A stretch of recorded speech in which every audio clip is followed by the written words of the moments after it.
Hello दोस्तों, स्वागत है आपका हमारे खूबसूरत से चैनल एडू मित्रा पे।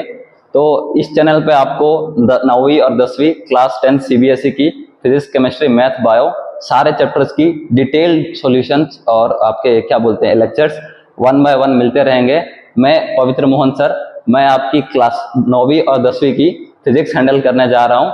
और आपको मैं एक चीज बता दूं, जैसे हम लोग क्लास 8 तक पढ़ते हैं तो क्लास 8 तक हमारी साइंस सारी इंटीग्रेटेड रहती है। साइंस बुक में फिजिक्स भी रहती है, केमिस्ट्री रहती है, बायो भी रहती है। लेकिन क्योंकि आप अभी 9 से पढ़ के 10th में आ चुके हैं तो आपको एक थोड़ा फेयर आइडिया होगा कि फिजिक्स क्या होता है, केमिस्ट्री क्या होता है, बायो क्या होता है। तो आपको हर सेक्शन को अलग तरीके से पढ़ते जाना है। तो फिजिक्स जो है, फिजिक्स की आपकी जो तैयारी है वो मेरी गारंटी है। फिजिक्स को आपको ऐसे पढ़ाऊंगा जैसे हलवाई हलवा आपको बना के। तो कॉपी और पेन साथ में लें और मेरे साथ नोट्स बनाते चले। पहले मैं आपको लाइट से पहले थोड़ा इंट्रोडक्शन देना चाहूंगा ऑप्टिक्स के बारे में। जैसे हम लोग फिजिक्स पढ़ते हैं तो फिजिक्स के कई सारे ब्रांचेस होती है। जो हमारी लाइट है वो ऑप्टिक्स के अंदर आती है। तो ये साइंस का वो ब्रांच है जिसमें हम लाइट के बारे में पढ़ते हैं। It is that branch of science which deals with study of light। ये खाली आपको एक ओवरऑल नॉलेज के लिए है कि ऑप्टिक्स आपको कोई पूछ ले क्या है, तो साइंस का वो ब्रांच जिसमें हम लाइट के बारे में पढ़ते हैं, लाइट के अध्ययन करते हैं। तो अगला सवाल क्या है, व्हाट इज लाइट। मैं आपको दिख रहा हूं, मेरे चारों तरफ लाइट है। तो मैं आपसे एक सिंपल सवाल पूछना चाहूंगा, आप देखते कैसे हैं। अब ये मत बताना कि हम आंख से देखते हैं। मैं कमरा सारे लाइट बंद कर दूं, फिर वीडियो रिकॉर्ड करूं, फिर आप देखते रहना। तो हम आपस में असली में देखते कैसे हैं। हम देखते हैं लाइट के वजह से। जैसे ये कमरा है, चारों तरफ रोशनी है, लाइटें लगी हुई हैं, तो आप मुझे देख सकते हैं। सिमिलरली मैं कुछ देख रहा हूं तो कुछ फिनोमेना हो रहा है लाइट से, इसलिए हम कुछ देख पा रहे हैं। हमारा जो आंख है वो खाली एक इंस्ट्रूमेंट का काम कर रहा है। तो असल में लाइट वो है, जैसे हमें पता है कि बहुत सारी रेडिएशन होती है, तो लाइट भी एक तरह का रेडिएशन ही है जो हमें एनेबल करता है देखने के लिए। Light is a form of energy जो क्या करता है, विच एनेबल्स us to see। तो लाइट वो हिस्सा है एनर्जी का जो हमें देखने के लिए मदद करता है। तो जो हमें इस चैप्टर में बेसिकली पढ़ना क्या है, लाइट के अलग अलग फिनोमेना के बारे में पढ़ना है। तो आपके जो सिलेबस में है मेनली दो चीज है। पहला है आपका रिफ्लेक्शन ऑफ लाइट, और दूसरा है रिफ्रैक्शन ऑफ लाइट। सुनने में सेम लग रहे हैं लेकिन है नहीं, आपको पता चलेगा आगे। तो रिफ्लेक्शन, तो बेसिकली हमको रिफ्लेक्शन और रिफ्रैक्शन के बारे में पढ़ना है। तो नाउ रिफ्लेक्शन क्या है, ये वो फिनोमेना है लाइट का जब लाइट एक पॉलिश सरफेस पे टकराती है और बाउंस बैक करती है। जैसे आपने घर में अपना शीशा देखा होगा, उस पर लाइट गिरती है, टकराती है, हमें दिखाई नहीं पड़ती लेकिन ये चीजें होती हैं। तो मैं इसका पहले आपको डेफिनेशन बता देता हूं। It is the phenomenon of bouncing back यानी पलटना, बाउंसिंग बैक ऑफ लाइट। कब, हर सरफेस में नहीं, when it is, लाइन थोड़ी टेढ़ी मेढ़ी हो रही है, अभी नया हूं पढ़ाने में, धीरे धीरे सब हो जाएगा। When it is incident on a polished surface। अब आपके दिमाग में ये आ रहा है कि पॉलिश सरफेस होता क्या है। पॉलिश सरफेस यानी जैसे आपने अपने घर में आईना देखा होगा, मिरर, तो क्या वो दोनों तरफ से खुला होता है या सेम होता है। हम देखते हैं पीछे तरफ एक ब्लैक कलर की कोटिंग दी होती है, तो वो इसलिए दी होती है कि लाइट लेते जाएं और नोट करते जाएं। तो वो मैं आपको बता दूं कि चैप्टर के एंड में मैं आपको अपना पॉलिश सरफेस बोलते हैं। जैसे बेटर ये रहेगा, एग्जांपल ये आपका मिरर है तो पीछे से ये है, चाहे तो पॉलिश हुआ होता है सरफेस। सही है, ताकि लाइट आए तो रिफ्लेक्ट हो सके। ये जो एरोस है बच्चों, ये आपको दिखाता है इंसिडेंट रे का डायरेक्शन। अभी मैं आपको धीरे धीरे बताऊंगा कि इंसिडेंट रे क्या होता है। रिफ्लेक्शन यानी क्या? इंसिडेंट रे वो रे होता है लाइट, जब लाइट किसी ऑब्जेक्ट पे टकराता है। जैसे ये ऑब्जेक्ट है और ये यहाँ पे मिरर है, जो ये तो ये रिफ्लेक्शन है बच्चों, यहाँ पे टकराई आपको दो सरफेस पे दिखती है। इंसिडेंट यानी कि जो मिरर में भी भी और आपके लेंस में भी, मतलब स्पेरिकल मिरर्स में भी। प्लेन मिरर यानी कि आपके घर में जो मिरर होता है जिसमें आप अपना चेहरा देखते हैं, उसे प्लेन मिरर कहते हैं। और स्पेरिकल मिरर्स भी होते हैं। और तो जो रिफ्लेक्शन, जो ये फेनोमेना है, ये आपको मिरर में देखने को मिलता है। तो आपका जो मिरर होता है वो एक इसका एग्जांपल हो जाएगा कि मिरर में रिफ्लेक्शन देखा जाता है। और जो आपको बच्चों ये मिरर होते हैं, ये फर्दर दो तरह के होते हैं। एक होता है प्लेन और एक होता है स्पेरिकल। अब प्लेन तो आपको पता ही है, जिसमें आप अपना चेहरा देखते हैं, घर में यूज होता है। नॉर्मली हम लोग प्लेन मिरर ही ज्यादा यूज करते हैं। और स्पेरिकल मिरर क्या होता है, ये आपके सिलेबस का एक बहुत बड़ा पार्ट है। स्पेरिकल मिरर फर्दर दो तरह के होते हैं। एक होता है कॉनकेव मिरर, एक होता है कॉन्वेक्स मिरर। तो इसको समझने का सबसे आसान तरीका यह है कि आप लोग खाना खाते हैं, आपने चम्मच देखा होगा। तो चम्मच की जो ये वाला हिस्सा है, मेरी डायग्राम थोड़ी खराब है, आप लोग समझ जाइएगा। तो शीशा जो ये होता है, आपका जो ये वाला हिस्सा होता है जिसमें केव बन रहा था, इसको अगर आप उल्टा इमेजिन करें ऐसे, तो ये जो होता है ये आपका कॉनकेव होता है। और ये वाला हिस्सा होता है कॉन्वेक्स, दूसरी तरफ वाला हिस्सा, इसको हम कॉन्वेक्स बोलते हैं। तो स्पेरिकल पहले क्या है, रिफ्लेक्शन मिरर में देखा जाता है। मिरर फर्दर दो तरह के होते हैं, एक है प्लेन, एक है स्पेरिकल। स्पेरिकल मिरर को फिर से दो तरह में क्लासिफाई किया गया है, कॉनकेव, कॉन्वेक्स। कॉनकेव कौन सा वाला हिस्सा होता है, कॉनकेव, यानी कि जिस तरह से केव, यहाँ पे देख सकते हैं एक केव बन रहा है, तो जिस तरफ केव बन रहा है वो हुआ कॉनकेव, और दूसरा वाला हिस्सा कॉन्वेक्स। तो अगर आप यहाँ पे एक ऑब्जर्वेशन करें तो दोनों को हम स्पेरिकल मिरर कह क्यों रहे हैं। अगर मैं इसको देखूं, कॉनकेव मिरर को अलग से यहाँ पे बना रहा हूं, पीछे से कोटिंग हुई है सिल्वर की। तो अगर आप इस मिरर को देखें अच्छे से, तो ये आपको कुछ आपको स्पेयर का हिस्सा नहीं लगता। अगर इसको मैं कंप्लीट करूं तो एक स्पेयर ही तो बन गया। यानी कि आपके जो दोनों मिरर हैं, चाहे कॉनकेव हो गया चाहे कॉन्वेक्स हो गया, इसको अगर मैं पूरा करूं तो ये क्या है, this are both obtained from a spherical surface, that's why it is named spherical mirror. तो यहीं से आपके जो फर्दर कुछ टर्म्स हैं वो होंगे। तो अभी तक बात इतनी क्लियर है। मिरर दो तरह के होते हैं, प्लेन और स्पेरिकल। फर्दर कॉनकेव और कॉन्वेक्स। कॉनकेव वो वाला हिस्सा आता है जिस तरफ केव बना हुआ होता है, कॉन्वेक्स आपका दूसरा वाला हिस्सा हो गया। दोनों को देखें तो दोनों को अगर हम कंप्लीट करें तो एक स्फीयर बन रहा है, यानी कि ये स्फीयर से ऑब्टेन्ड है, इसलिए इनको हम स्पेरिकल मिरर्स बोलते हैं। इतना तक क्लियर है सब, साथ में नोट करते रहें। तो हम लोग क्या करेंगे अभी, जैसे ये कॉनकेव और कॉन्वेक्स मिरर है, तो इसमें कुछ कुछ हम लोग टर्म्स है वो पहले सीख लेते हैं। तो एक्चुअली मैं आपको लॉस सिखाना भूल गया, पहले लॉस के बारे में डिस्कस कर लेते हैं।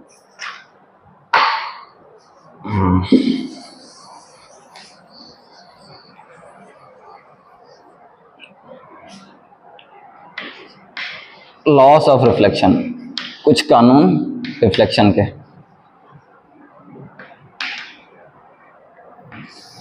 जो पहला ये है कि जो एंगल ऑफ इंसिडेंस है वो हमेशा बराबर होता है किसके, एंगल ऑफ रिफ्लेक्शन के। जैसे मैं सबसे सिंपल एग्जांपल आपका प्लेन मिरर ही ले लूं, ये यहाँ पे लाइट आई, टकराई, तो जिस एंगल से ये टकराएगी उसी एंगल से ये जाएगी। और इन दोनों के बीच में एक नॉर्मल बना लेता हूं ताकि दोनों एंगल मैं आपको बराबर दिखा पाऊं। तो ये आपकी हुई इंसिडेंट रे, ये रिफ्लेक्ट होके गई तो हो गई रिफ्लेक्टेड रे। और बीच में देख सकते हैं मैंने एक ये डॉटेड वाला लाइन बनाया है, इसको मैं नॉर्मल कहता हूं। तो यहाँ पे देखने वाली बात यह है कि जो आपका नॉर्मल है वो आपके इंसिडेंट रे और रिफ्लेक्टेड रे के पॉइंट ऑफ इंसिडेंस पे बनाया गया है, जो जहां दोनों रे मिलते हैं। तो मान लीजिए ये एंगल कितना है आपका, ये एंगल 30 डिग्री है, एंगल ऑफ इंसिडेंस। तो लॉ ऑफ रिफ्लेक्शन क्या कहता है, अगर ये 30 डिग्री पे इंसिडेंट होगा नॉर्मल के साथ, तो ये भी 30 डिग्री के साथ ही जाएगा रिफ्लेक्टेड रे। तो ये है आपका पहला लॉ, साथ में नोट करते रहें। तो ये अगर 30 पे आएगा तो 30 पे जाएगा। अब तक सब क्लियर। अब एक इंटरेस्टिंग सा सवाल, ये आपका खूबसूरत सा प्लेन मिरर, अब यहाँ पे 30 पे आया तो 30 पे गया। व्हाट इफ मैं एक लाइन परपेंडिकुलर खींच दूं यहाँ पे, अब आप बोलोगे कि ये वहां से चला जाएगा, इसमें क्या होगा। तो आपको ज्यादा घबराना नहीं है, आपको बस लॉ को फॉलो करना है। लॉ क्या है कि इंसिडेंस और रिफ्लेक्शन बराबर होगा एंगल ऑफ रिफ्लेक्शन। तो अगर आपने 90 डिग्री पे इंसिडेंट कराया है इंसिडेंट रे को, तो ये वापस रिट्रेस होते जाएगा, ये जैसे आया है वैसे ही चला जाएगा। तो ये एक छोटा सा मिसकंसेप्शन होता है, अगर 90 डिग्री परपेंडिकुलर आता है किसी भी मिरर पे तो उसी एंगल पे जाएगा। Angle of incidence equal to angle of reflection. Hope अभी तक सब क्लियर हो रहा हो। अभी बढ़ते हैं दूसरे लॉ की ओर। दूसरा लॉ क्या है, आप इसी में से आप देख सकते हैं, मैं पहले लिख भी लेता हूं कि the incident ray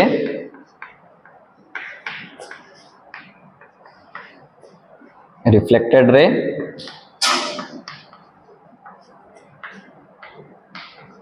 and the normal को मैं एन से डिनोट कर रहा हूं, आप अपने कॉपी में नॉर्मल एन पूरा लिखिए।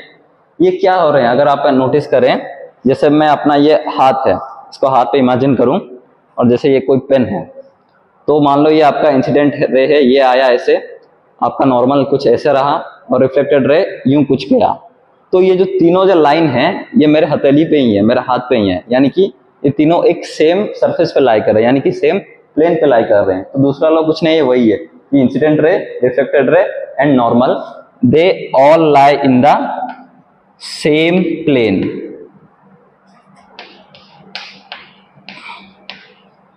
आई होप इतना तक आपको सब चीजें क्लियर हो रहे हों। साथ में नोट करते रहें, स्क्रीनशॉट लेना है तो वो भी ले लें, मिटा दें,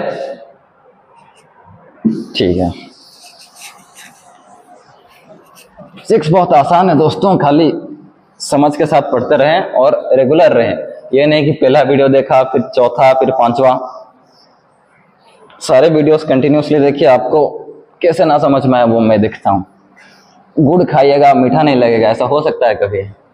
फिजिक्स पढ़िएगा और समझ में नहीं आएगा, ये भी नहीं हो सकता कभी। तो अभी तक हमने रिफ्लेक्शन देखा, लॉस ऑफ रिफ्लेक्शन देखे, मिरर्स कितने तरह के होते हैं वो देखे। तो अब मैं बोल रहा था, जैसे आपके मिरर्स होते हैं क्या बोलते हैं, स्पेरिकल मिरर्स। स्पेरिकल मिरर्स के टाइप हम लोग देख रहे थे।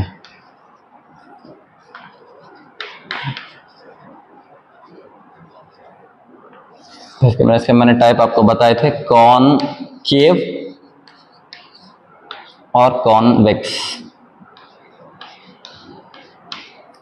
तो आप लोग को पता है कि आप लोग के रे डायग्राम्स बहुत इंपॉर्टेंट है। तो रे डायग्राम से पहले हम लोग को कुछ जो टर्म्स है मिरर से रिलेटेड, वो आप सबसे पहले आपको पता होना चाहिए। तो पहले मैं वो आपको बता देता हूं कुछ टर्म्स।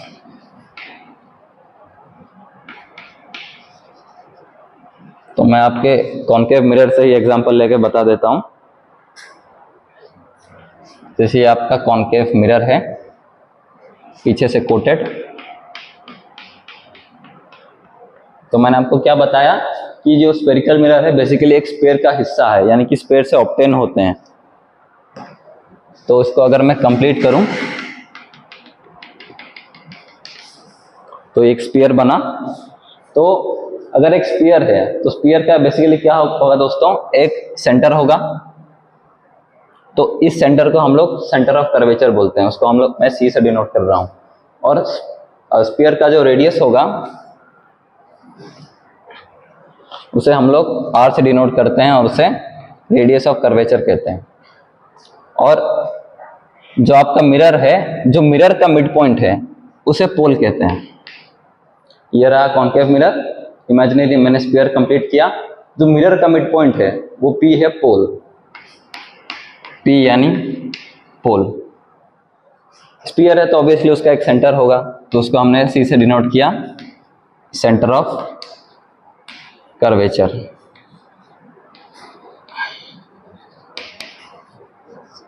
और ये मैंने आपको R लिया, रेडियस ऑफ द स्फीयर। तो ये जो लाइन है दोस्तों, जो सेंटर ऑफ कर्वेचर और प्रिंसिपल एक्सिस को और पोल को जोड़ती है, उसे हम लोग प्रिंसिपल एक्सिस कहते हैं।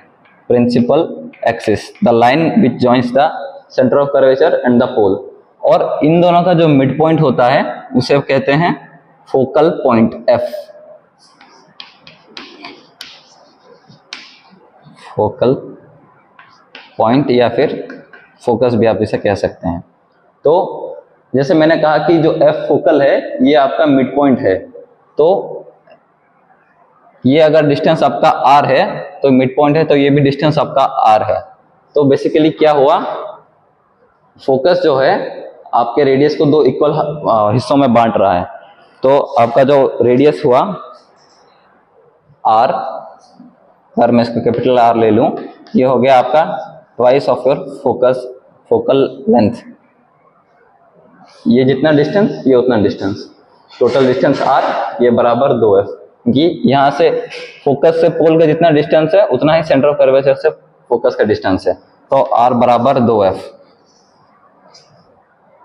अभी तक सब क्लियर?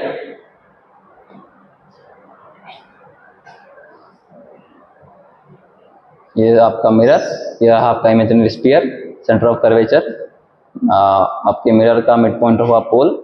जो लाइन C और P को जोड़ते हैं यानी कि सेंटर ऑफ कर्वेचर और पोल को जोड़ती है उसे प्रिंसिपल एक्सिस कहते हैं।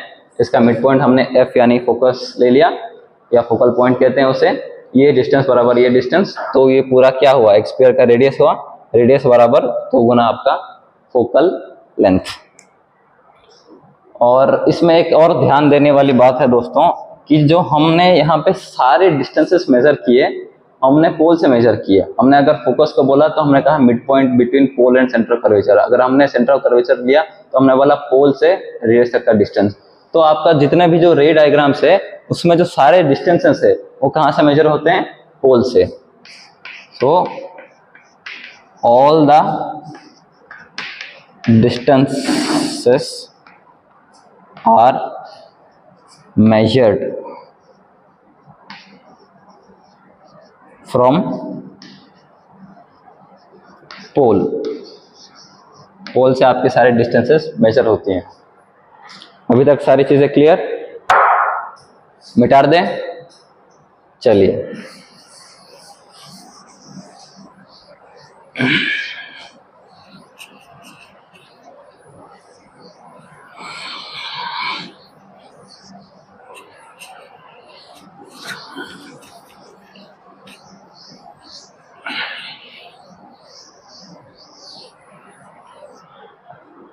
तो आगे जाने से पहले मैं आपको फोकस या फिर फोकल पॉइंट का एक प्रॉपर डेफिनेशन भी बता देता हूं। फोकस या फिर फोकल पॉइंट,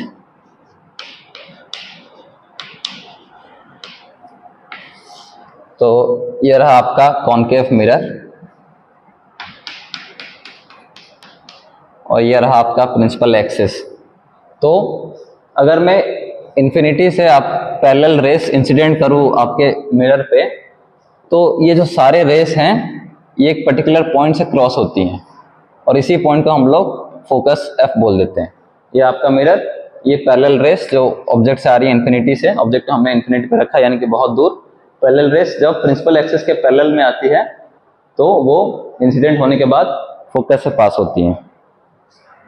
इसका मैं आपको डेफिनेशन भी लिख के बता देता हूं। A ray of light incident on mirror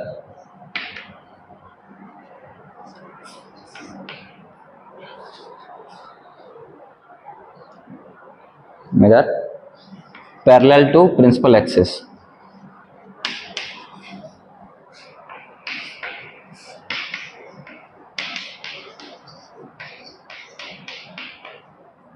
passes through a point, जिसे हमें क्या बोलते हैं, फोकस।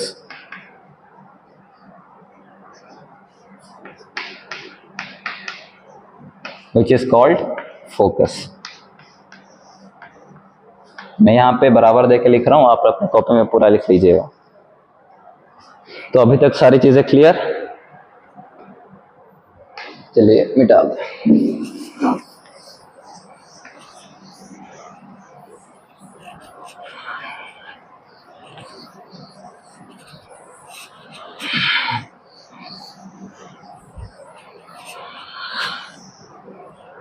तो आगे जाने से पहले मैं आपको प्लेन मिरर के बारे में थोड़ा और कुछ बताना चाहता हूँ। प्लेन मिरर कुछ प्रॉपर्टीज। प्लेन मिरर, जैसे कि ये आपका रहा प्लेन मिरर, और मान लीजिए यहाँ का मैंने कुछ ऑब्जेक्ट रखा, मान लीजिए मैंने एक कैंडल रखा है यहाँ पे। तो कैंडल से रेस जो है वो इंसिडेंट हो रही है यहाँ पे। तो मान लीजिए मैंने कैंडल को मिरर से जो है 1 मीटर डिस्टेंस पे रखा है, तो यह कैंडल आपका क्या हो गया, कैंडल आपका ऑब्जेक्ट हो गया। तो जो प्लेन मिरर में जो इमेजेस बनती है वो वर्चुअल बनती है। मैं आगे आपको बताऊंगा कि वर्चुअल और रियल इमेज होता क्या है। तो जैसे मैंने इसको 1 मीटर डिस्टेंस यहाँ से बनाया, तो यहाँ पे जो क्या होता है, ऑब्जेक्ट डिस्टेंस होता है वो बराबर होता है आपके इमेज डिस्टेंस पे। यानी कि यहाँ पे मैंने 1 मीटर दूरी पे रखा है, तो यहाँ पे जो आपको इमेज फॉर्म होगा कैंडल का, ये भी 1 मीटर दूरी पे बनेगा।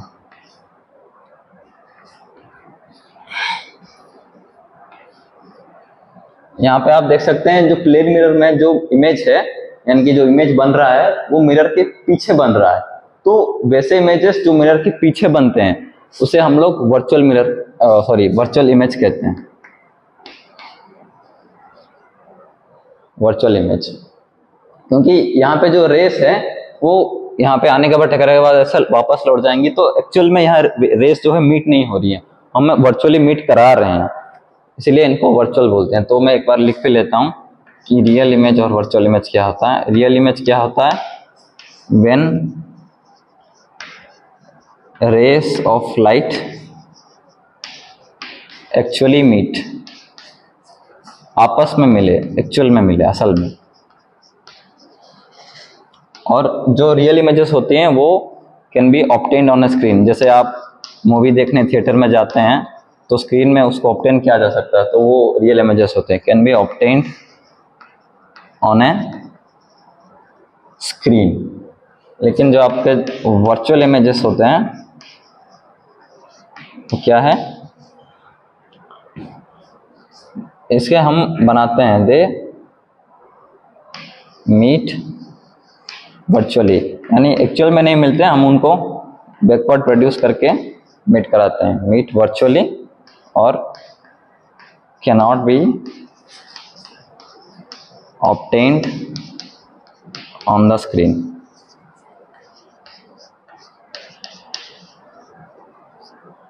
रियल यानी क्या, जब rays of light actually meet करें और स्क्रीन पे ऑब्टेन हो सके। वर्चुअल यानी वर्चुअली मीट करें और can't be obtained on a screen.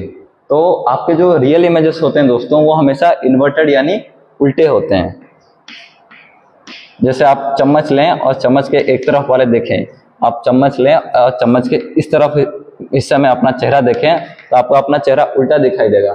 क्यों? क्योंकि वो आपका एक रियल इमेज है। लेकिन आप दूसरे तरफ हिस्सा लें और इस तरफ आपका अपना चेहरा देखें तो यहाँ पे आपको अपना चेहरा सीधा दिखाई देगा। क्यों? क्योंकि वो वर्चुअल इमेज है।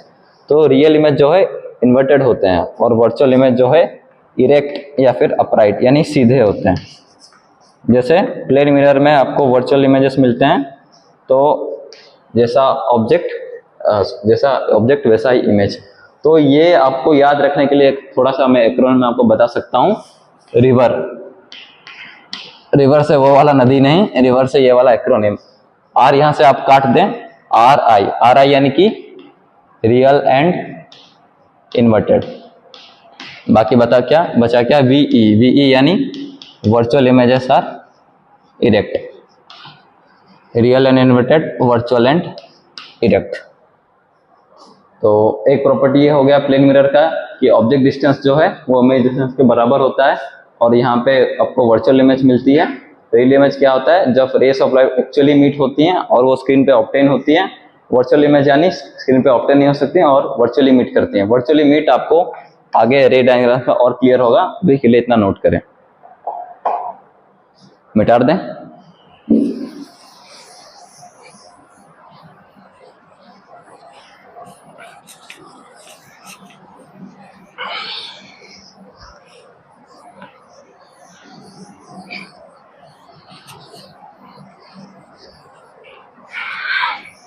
तो कुछ और प्रॉपर्टीज देख लेते हैं प्लेन मिरर के। तो पहला मैं लिख देता हूं यहाँ पे कि object distance is equal to your image distance.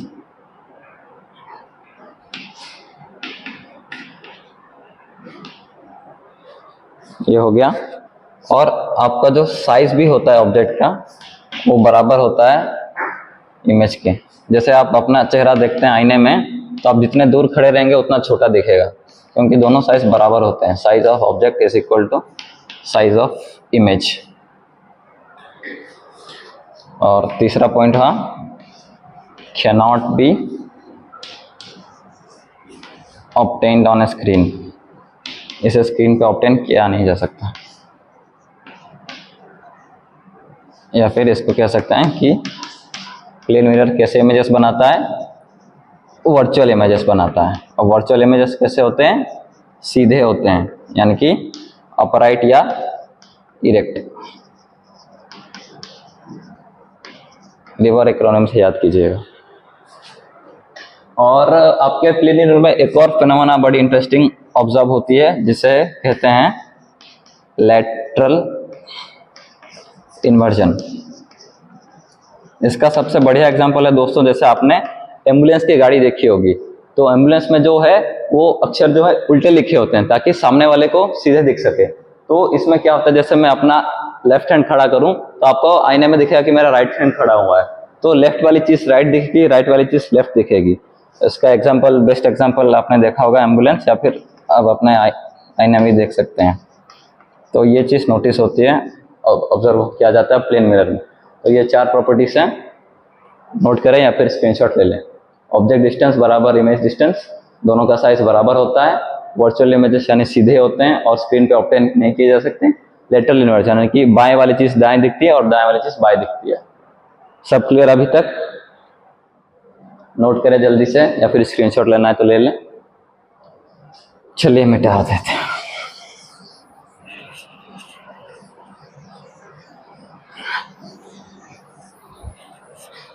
Light क्या होता है? लाइट, सबसे पहले हमने पढ़ा कि ऑप्टिक्स क्या होता है। ऑप्टिक्स वो ब्रांच होता है साइंस का जिसमें लाइट का स्टडी किया जाता है, और लाइट वो हिस्सा है जिससे हम देख पाते हैं। जैसे ये अंधेरा कैमरा रहे तो आप कुछ देख नहीं पाइएगा, तो लाइट वो होता है जो हमें देखने के लिए एनेबल करता है। और बाकी रहा, मैंने आपको रिफ्लेक्शन के बारे में बताया कि कोई लाइट जब इंसिडेंट होती है तो बाउंस बैक होती है, और पॉली सरफेस रहता है तो उसे रिफ्लेक्शन कहते हैं। बाकी हमने स्फेरिकल मिरर्स के बारे में देखा, एक कॉन्केव होता है, एक आपका कॉन्वेक्स होता है। रियल इमेज क्या है, वर्चुअल इमेज क्या है? रियल यानी जब दो रेस एक्चुअल में मीट करें और वो स्क्रीन पे ऑब्टेन हो सकें। वर्चुअल यानी उल्टा, अब वो रियल इमेजेस आपके उल्टे भी होते हैं, इन्वर्टेड, और वर्चुअल इमेजेस आपके इरेक्ट होते हैं और वो स्क्रीन पे ऑब्टेन नहीं किए जा सकते। फिर हमने रिफ्लेक्शन के बारे में पढ़ा, लॉस ऑफ रिफ्लेक्शन पढ़ा कि एंगल ऑफ इंसिडेंस बराबर एंगल ऑफ रिफ्लेक्शन। फिर आपके जो इंसिडेंट, दूसरा लॉ है कि इंसिडेंट रे, रिफ्लेक्टेड रे और नॉर्मल तीनों एक ही प्लेन पे लाई करते हैं, यह आपका दूसरा लॉ था। और एक और बात की, जो आपका लॉ ऑफ रिफ्लेक्शन है वो सारे सरफेस के लिए ओबे होता है। जैसे ये मत आप समझना कोई स्मूथ सरफेस रहे, रेगुलर सरफेस रहे तो भी यहाँ पे ऑब्टेन होगा। अगर मैं कुछ भी टेढ़ा मेढ़ा यहाँ पे सरफेस बना दूं तो इसमें भी आपका जो लॉ ऑफ रिफ्लेक्शन है वो वैलिड रहेगा, इसीलिए वो तो लॉ है। लॉ यानी कि जो यूनिवर्सल हो, जो हर चीज पे एप्लीकेबल हो। फिर हमने प्लेन मिरर के प्रॉपर्टीज के बारे में पढ़ा कि वर्चुअल इमेज फॉर्म होती है, सीधे होते हैं, ऑब्जेक्ट डिस्टेंस बराबर इमेज डिस्टेंस होता है, साइज दोनों के बराबर होती है, लेटरल इन्वर्जन होता है, लेफ्ट वाली राइट में दिखती है, राइट वाली चीज लेफ्ट में दिखती है। फिर मैंने आपको टर्म्स के बारे में बताया, स्फेरिकल मिरर के पोल हो गया, फोकस हो गया, सेंटर ऑफ कर्वेचर हो गया, radius of curvature equal to 2f हो गया। तो ये सब चीज़ें हैं धीरे धीरे चीज आपको और मिलेंगी। आज पहला था तो मैं भी थोड़ा नर्वस था, होप आप कुछ गलती रहा होगा आप माफ कीजिएगा। अगली क्लास में हम आपको रे डायग्राम्स और उसके रूल्स के साथ मिलेंगे। होप आपने क्लास एंजॉय किया होगा। Thank you very much. नमस्ते।